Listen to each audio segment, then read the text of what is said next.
Good afternoon and welcome to our hangout today. I am Jimmy Landley, co-owner of iHomeschool Network. It's great to have all you homeschool parents with us today. We're going to be discussing how to inspire reluctant readers. You are going to love the special guest that we have today. Her name is Heidi Schultz, and not only is she a homeschool mom to a teenage daughter, she is also an author, not just any old author. In today's day and age, anybody can write a book and even self-publish it. But Heidi has been published by Disney, and she is a New York Times best-selling author with her first book titled Hook's Revenge. She actually has a sequel out now titled Hook's Revenge, The Pirate Code. And you can find Heidi's books on Amazon, Barnes & Noble, Walmart, and probably at your local bookstore, independent bookstore. So check out those sites or your local bookstore and ask them for Hook's Revenge by Heidi Schultz. So Heidi lives in Oregon, and as I said, she has one child. She has a husband, excuse me, a terrible little dog, and 4 chickens. So maybe she'll tell us a little bit more about chickens. She worked in accounting until the birth of her daughter, when she decided to give up that career for playing Barbies and scraping Play-Doh out of the carpet. Yes, we've all been there. So she's been homeschooling since 2007, and I'm going to turn it over to Heidi right now so she can tell us a little bit more about her homeschool journey. Hi, Jimmy. Thanks. It's good to be here. Yes, I started homeschooling my daughter just after first grade. At the time, we were living in Maryland on the East Coast, and she had gone to full day kindergarten and first grade at a school that was a national blue ribbon school, and everyone said was so wonderful. And I found that it was killing her desire to learn. My daughter has some anxieties, and it was a great school for a lot of kids, but for her, it was just too high pressure. I know a full third of her first grade class was in the talented and gifted program, and I knew of 2 kids that had tutors so that they could qualify for that program. So it was a lot of pressure. And she had gone from this little girl that was so excited to learn to read and just to learn about anything, to someone who would come home from school, and if I was finally able to pry out of her with a crowbar what she had learned that day, and I would say, do you want to get some more books about that at the library? She would just get this deer in the headlights look and say, is it homework? I only do homework at school, or I only do learning at school. And so at spring break that first grade year, we moved back home to Oregon, and things were a little bit more relaxed, but she was not. She was still really struggling with having no desire to learn outside of school, and lots of stress. And so when summer came, I thought that was the last end of school year we're going to do unless she tells me that she wants to go back. And we have been homeschooling ever since. I would call our style eclectic. We've done some Charlotte Mason, some Well-Trained Mind. We have done a little bit of TJ Ed, and just a lot of reading, a lot of books. She's been involved with local co-ops, and this year she's a freshman, and she is actually taking 2 electives at our local high school, but still doing her core studies at home. So it has been a fantastic journey. And I started homeschooling because I felt that was the best thing for her, but we continued homeschooling because it has been such a wonderful thing for our family, and just a lot of fun. We learn a lot together and really enjoy spending that time together. Heidi, I love hearing that story, and I just can't help but wonder how the story might be different with her today as a teenager if you hadn't homeschooled her. It's amazing. I'm sure it has made a huge difference in her life.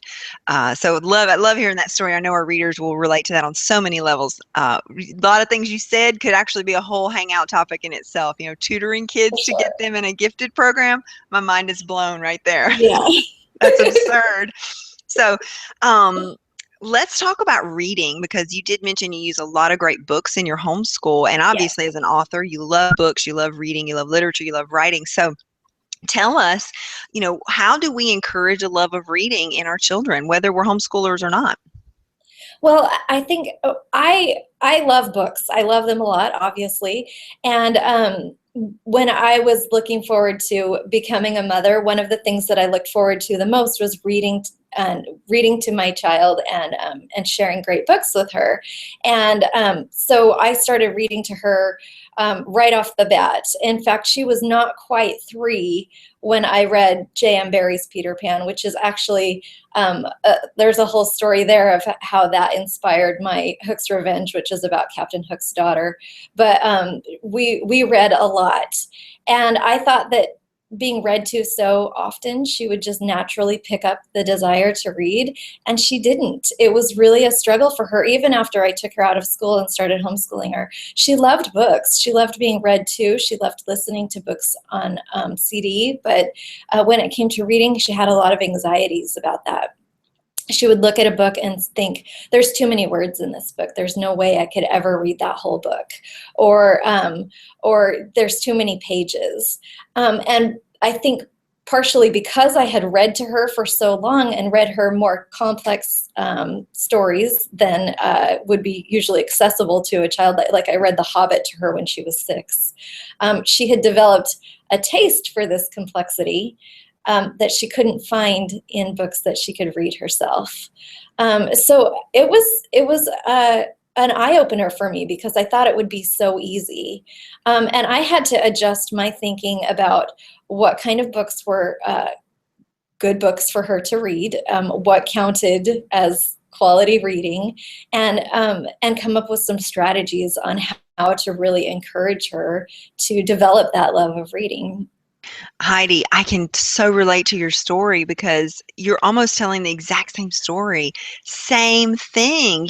My daughter didn't love reading and I felt like a failure. And we're going to talk about that later on. But this is so great to know that you're not coming at this from the angle of a mom whose kid is this, voracious reader and just eats them up. You're coming at this from a real mom who struggled with a kid who didn't like to read on her own. Right, So right. what did you do? You said she liked books, but how did you get her to be a reader? Or did you? Well, there were certainly several things that I did. One is that I always continued to have story as a part of her life. So we would listen to books on CD in the car. She would sometimes listen to books on CD as she was falling asleep. I read to her. I continued to read to her even after she was able to read on her own. And we'd talk about the books, and I would look at ways to get her more interested in what we were reading about. And then we went to the library a lot. Every week we'd go to the library and I would let her check out anything she wanted, whether I thought it was something great or not. In fact, I encouraged her to check out a lot of books. And I would tell her, do you know your library card says that you can check out 50 books? You can check out as many as you can carry. And I would just let her fill her bag. And she didn't read most of the books that she checked out, but it was our fun thing that we did every week, and I tried to make it really exciting for her. There was another thing I did that was a little bit tricky, but I would pick up a book that I thought that she would like based on knowing her tastes from reading to her, and I would read the first chapter. And it works really well if it's a high action first chapter. Really, it grabs her attention. And then I would get interrupted. Oh, I'm sorry, I have to go make dinner now. Or, I need to go make this phone call, but I'm just going to leave this book right here. Don't read ahead because you would get ahead of me. And, I wasn't actively encouraging disobedience, but kind of in a playful way saying, don't look ahead. And then I would leave the book for the day, and quite often she would pick it up and start reading it, and then I would catch her and say, "Oh, you were reading ahead. Oh, well, why don't you go ahead and read that one if you want to, and I can read you something else, or tell me where you got to, and I'll try to catch up." And I made it almost this fun little competition, and that she felt like she was being really mischievous and tricky, and that worked really well. We also make books a part of all of our family celebrations. So today is her birthday. When she comes home from her classes that she's taking this morning, she will find the newest illustrated Harry Potter was just published. And so that is on her bed. And Christmas, we have a tradition of every Christmas Eve, we get new pajamas and a new book. And we open that on Christmas Eve. And then we roast hot dogs in our fireplace for dinner. And we put on our new pajamas. And then we just read our books. And so I think that any I way that love that. thank you. It's so much. It's my favorite part of the holiday, actually, because it's really low key. It's just us. And it's almost a breather before the fun frenzy starts again the next day. But I think anytime that you can make books a part of a celebration, it makes them more attractive and more fun. Now, Heidi, from what you're saying, it sounds like you buy books and you check out books and you encourage books, but I'm not hearing you say, reading logs and reading lists and pressure and reading time and you have to read this much and you have to finish this book. I'm not hearing that from you at all. No, I don't think that that does much to encourage a love of reading. I think that when you remove the pressure and make it about enjoyment, then you're teaching not just how to get information, but a lifelong, that reading is something we do for pleasure and for enjoyment and for learning. And it's not something that ends when our school day ends or when our school year ends, but that it's something that we do because we love it. So definitely, in fact, one of the hard things I think as a parent, but an important part of inspiring that love of reading is to remove the pressure. So when you see your kid pick up a book and they seem like they're enjoying it, act casual. Don't say, "Oh, you're reading. What are you reading? Tell me about it." And because that again will add to that pressure. But just sort of ignore it, and then maybe later at the dinner table, share something that you're reading. Which I actually should say is another good point. If you want to raise readers, if you want to inspire that love of reading, be a reader, and it's never too late. If you don't love reading, try something different. Maybe you don't like fiction, but you like biographies, or maybe you like history, or maybe you like, all kinds. There are all kinds of genres. There are all kinds of categories. Pick something up and read it, and let your kids see you reading, and tell them, instead of asking them to tell you what they're reading, you sit down and say, "Hey, I'm reading this great book, and this is what I like about it, and this is what's happening with the characters, and I can't wait to see what happens next." And opening that dialogue with the focus being on you takes the pressure off, and may inspire them to tell you what they're reading or what they're interested in, or they might want to read that same book. That's brilliant advice. I love that. And I think often as homeschool moms, we feel this pressure to make everything school. Yeah. And we do suck the life out of things when we do that. So I could totally relate to seeing my daughter pick up a book and I jump and, oh, you want to do a unit study? You want to do a book report? You want to take a field trip? And I turned it Right. into this elaborate thing, and I'm destroying the whole thing I'm trying to foster, which is just love reading for the sake of reading. So these are brilliant. Oh, thank you. I'm sorry, I didn't mean to interrupt you, but another good thing that you can do is to institute, I don't know if you remember Beverly Cleary books, but Ramona the Brave, and when she was in school, her teacher had the DEAR program, drop everything and read. And maybe you could do something like that in your home. Maybe not call it that because you want to take the pressure off, but you have an hour of quiet time every afternoon. So in your homeschool, during quiet time, there are a few rules. There are no screens and no friends, and maybe no outdoor time, but anything else is open. So if your child wants to pick up Legos and do Legos, if they want to do something, but then make sure that those great books that you've brought home from the library are on the coffee table, and that you're using that time not to clean the kitchen and not to study your lesson plan for the afternoon, but to sit down and read. And as you're modeling that behavior, then it's more likely that your kids are going to do the same thing.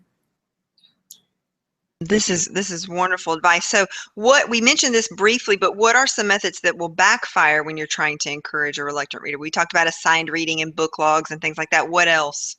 Well, I think that the pressure is the biggest thing. Okay. If you are hovering over their shoulder and saying, "What are you reading?" and tell me about it, or that desire to turn it into a lap book or a book report. Now, I'm not saying that you should never do those things, but I'm saying that if you're wanting to teach reading for pleasure, then let it be for pleasure.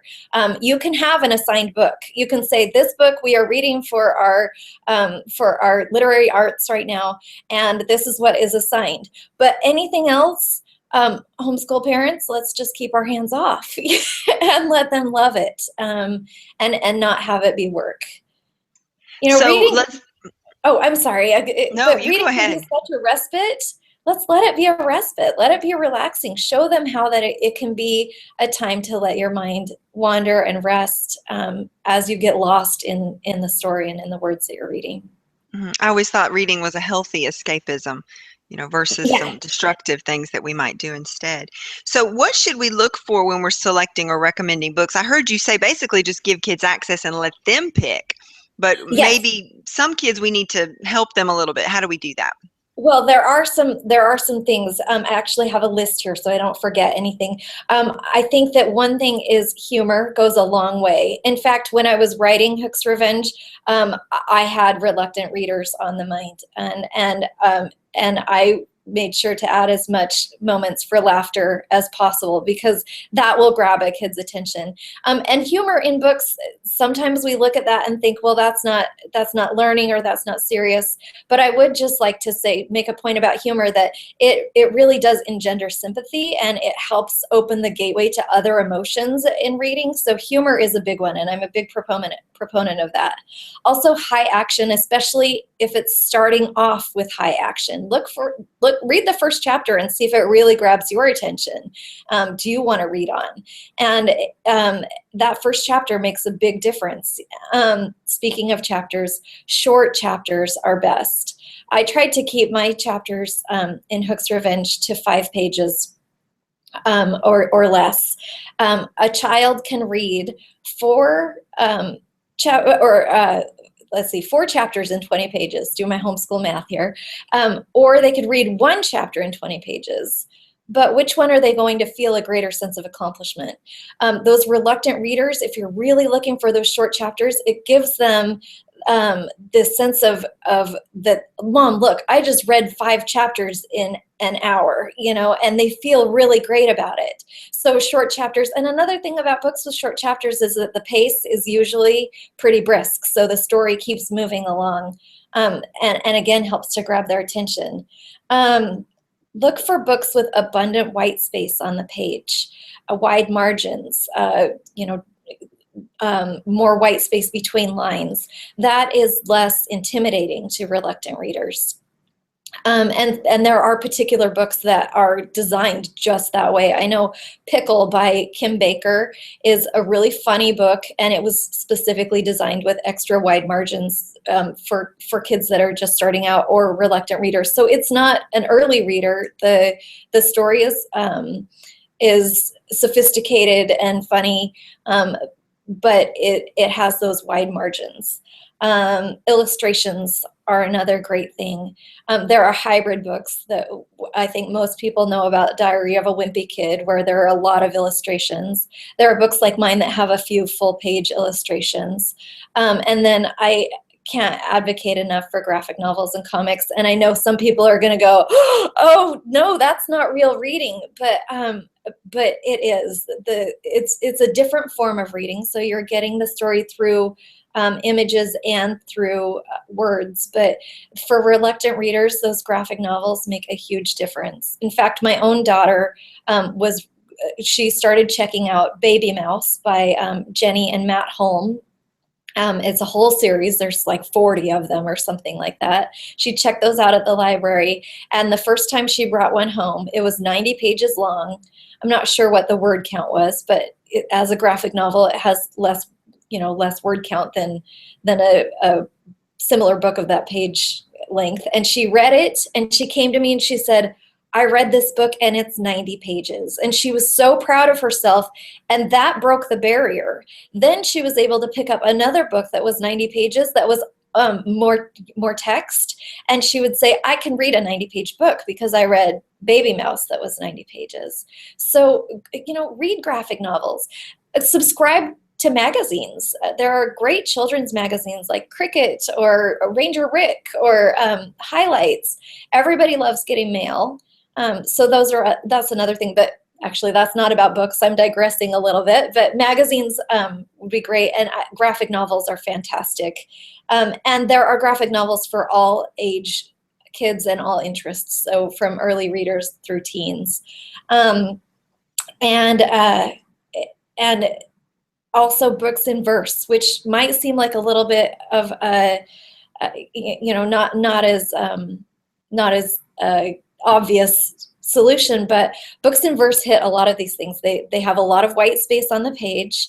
They're usually broken up into short chapters or poems, and they're beautifully written quite often, but they can also be exciting and fun. Sometimes I think we think, oh, it's going to be more of a quiet or not as interesting. But I know the crossover by Kwame Alexander won the Newbery last year, and that's about boys and basketball, and it's a great book in verse. Also, Brown Girl Dreaming by Jacqueline Woodson. It won the National Book Award last year and also a Newbery Award. And it's another fantastic book in verse. So variety. Offer these things to your kids. Check them out at the library. Buy them at the bookstore. I know books are expensive. You can buy used. Your library is a great friend. But just give a lot of variety, a lot of options, and then stand back and try to let them take it on their own. I think those are the biggest things. So my guess is that you're not big on censorship, that you pretty much will let your child read anything. What is your stance on that? Well, I think, my personal stance is that kids will self-censor really well. And I see that in my daughter. Sometimes I will offer a book to her and she will ask me about the content and then say, I'm not ready for that. It's not that I'm offering a lot of, edgy content to her, but even at 15, there are some teen books that I will read and that she's not comfortable with. Not every kid is like that. I wasn't when I was growing up. I was reaching for things beyond what my parents were probably comfortable with. But if I came across something that felt like too much, I would close the book. And I think a lot of kids do that. I think that we do have a little bit of control in what we buy. We are the ones that are purchasing. When I would go to the bookstore with my daughter and she was younger, there were some books that, like the more flimsy paperback picture books that are based on a cartoon or a TV show or something like that, that I didn't want to spend money on. So I would tell her, those are books that we check out at the library. And so I would censor a little bit, not for content, but for what I felt was quality, by not purchasing those, but at the library, anything went. And every family is going to have different thresholds with what they're comfortable with. But I would suggest that if you do feel the need to censor or guide your children, that you're looking at more based on your values and ethics, content, rather than, I don't want my child to read a comic book, or that book looks like that book has a pink cover and I have a son, so boys can't read that, or it has a girl main character, boys shouldn't read that. That we're really examining what the end goal is here, and that you leave the door as open as you possibly can. So I do want to remind everybody, people who've come on late into the broadcast, that we're talking here with Heidi Schultz, and you can find her online at HeidiSchultzBooks.com, and her name is spelled Heidi, Heidi Schultz, Schulz. There's no T. HeidiSchultzBooks.com. You can find her books, Hook's Revenge and Hook's Revenge: The Pirate Code, that's the sequel, on Barnes & Noble, Walmart, Amazon, and more than likely at your local independent bookstore. So I cannot wait to get my hands on her books. I love a good pirate story, huge fan of Peter Pan and Hook. So I have not read these yet, but they are on my list to read, especially when I found out the main character is a girl. I love that. So next question I have for you, Heidi, is talk to me about the mom guilt or the homeschool mom pressure when your child doesn't like to read. How did you deal with that? I mean, here you are, a published author, and there seems to be a little bit of, you say your daughter loves books, and I get that because my daughter does too, but she's not a quote unquote voracious reader. She will not pick up a book when she has spare time. So, how do you deal with that? You know, I've come to grips with that. How did you? Well, even now, my daughter is not as big a reader as I am. She loves books and she will read, but she's not voracious either. And I think that, you know, we can feel guilty about so many things as parents, but we do the best that we can. We offer what we can, and then I just have to remember that my daughter is her own person, and she has her own tastes and her own interests and the things that she loves. And it's not always going to line up exactly with the things that I love, even if I love them dearly. The key for me, I remember hearing a grandmother at one time say, "And all things save the relationship." And so the relationship is key. That is the most important thing. If there are things that she is highly interested in, even instead of reading, I try to learn more about them. If she wants to share them with me, I try to learn more about them and be interested in them. And I keep buying books and I leave them out and I talk to her about it, what I'm reading. Just like I would with anyone that I care about. I'm going to share parts of myself. I'm gonna learn more about what they are. Um, you know, we do the best that we can, and I wonder how many engineers that may be homeschooling might feel awful if their kids aren't interested in math or science. You know, it's the same thing. But how many kids do you know that love that love reading and don't love math or science, or they love math or science and they don't love reading? Now, you can love all of them. I'm not saying that they're exclusive, but you're going to have kids that really shine and find their groove in one particular area, and it may not be the area that we love and that we want, you know, would hope that they are pin our hopes on so that we can be the same. Yeah, somehow we've made reading kind of the holy grail. And reading is very important. It's critical. And we're not saying don't teach kids how to read, but we're talking about reading for pleasure. And, you know, there are other things in life than reading. And thank Yeah, goodness not everybody is passionate. I mean, we need people that are passionate about all kinds of things in the world, right? Not just yeah. reading. So it's a great advice. I would also just at one point, if you feel like that you're doing everything, and you have that gut feeling that there may just be an underlying issue, you know, get it checked out. Sometimes a lack of interest in reading comes from dyslexia or other learning disabilities. And so if you're feeling like that little sense that just something is wrong, you know, get it checked out, take a look, and then you can, if nothing is wrong, you've ruled it out. If there are other issues, you can get the support you need to help overcome that or to work with it. So definitely don't ignore that little voice if it's telling you that there's something more there than just a lack of interest. So, Heidi, I'd love to know. I assume that your daughter has read your books. She has read the first one. She hasn't read the second one yet. She likes to wait until they're out in print because during the editing process, so much changes. And I'll tell you, that act casual advice was so hard when she was reading my own book. I just wanted to say, "Where are you at? What are you you know, what's happening now? What do you think? Did you find that part funny? Did you get that?" But I just had to ignore it because the minute I seemed too interested, she would pick something else up. And so she finished it and she didn't tell me anything about it. She was just like, "Oh yeah, it was good." And I was just wanting so much to just grill her about it. But a few days after she finished, we had a long drive, just the two of us. We were going to a wedding, and my husband had to stay home and work. And so we were on this long drive, and a song came on the radio, and she said, "This song reminds me of your book." And I said, "Yeah, this song has always reminded me of my book too." And then she got a little teary-eyed and she said, "Mom, it was really, really good."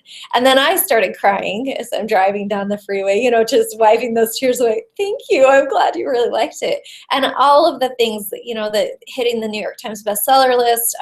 Just I sold this book at a 5-house auction, the 5 different publishers. I've had some really high notes in my career, and that was the highest, just to know that she really, really loved it. But I don't think I could have gotten that out of her if I had asked for it. I had to just wait for her to come to me and tell me. Oh, I love that story. That kind of made tears come to my eyes a little bit. Oh, I love that. That's beautiful, Heidi. Thank you for sharing that with us. I can see that you're passionate about writing and reading, and you have a great relationship with your daughter. It's very apparent, and I think you've given us some excellent advice. I've been taking notes because I want to write down some of these things and maybe share them on my own blog so that people can have more access to this. Obviously, anybody can watch this video. If you're watching this video and you want to share it with other people, just please share it. You can pin a video on Pinterest.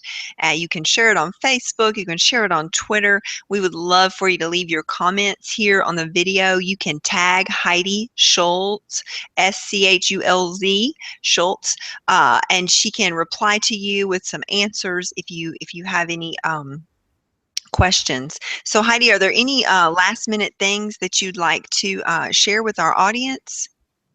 Well, I just want to reiterate again that reading can be such a joy, and let's not suck the joy out of it.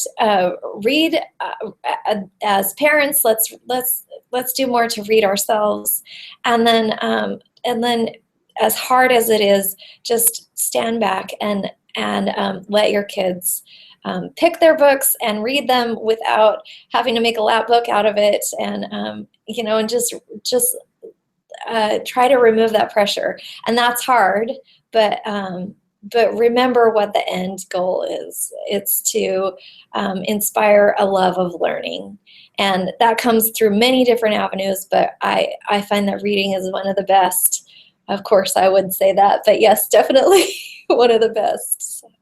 Okay, great. So I want everybody to go to HeidiSchultzBooks.com and look for Hook's Revenge and Hook's Revenge, The Pirate Code, these wonderful best-selling books that you're going to want to get your hands on. So again, HeidiSchultzBooks.com. Heidi, it's been fantastic having you with us here. I know the entire iHomeschool Network community and the broader homeschool audience is thrilled to get to meet you today and connect with you. So again, thank you, Heidi. And you're on Facebook as well, aren't you? Yes, it's Heidi Schultz Books. So facebook.com/Heidi Schultz Books in there as well. Excellent. So if you're more of a Facebook person, you can connect with her there. Thanks everybody for watching. And as I said, if you loved this video, please share it with other people that you know will benefit from it. And we will say goodbye for today. Thank you.